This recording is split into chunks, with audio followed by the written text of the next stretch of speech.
Այսօր պատրաստում ենք մեր բոլոր տոների անբաժանելի հայկական չիր ու չամիչով փլավը։ Սկզբում տապակում ենք առատ յուղով մեր չիրն ու չամիչը, այսպես, որ լողան մեջը։ Այնուհետև տարայի մեջ դնում ենք բարակ, երկար կտրտված լավաշը և գեղեցիկ դասավորում ենք այնպես, որ կողերից մասեր մնան։ Լցնում ենք առաջին շերտը, խաշված բրինձը և հարթեցնում այնպես, որ ստանա շատ հարթ մակերես։ Ավելացնում ենք նախապես եփած չիրն ու չամիչը և յուղը։ Սա կրկնելու ենք այնքան ժամանակ, մինչև որ հասնենք վերջին շերտին։ Վերջում ավելացնում ենք նախապես տապակած յուղը և սկսում ավելացած լավաշներով փակել մեր բրինձը։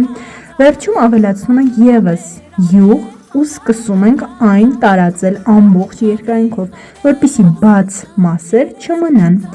Վերջում վերցնում ենք փայլաթիթեղ, փակում ենք ողջ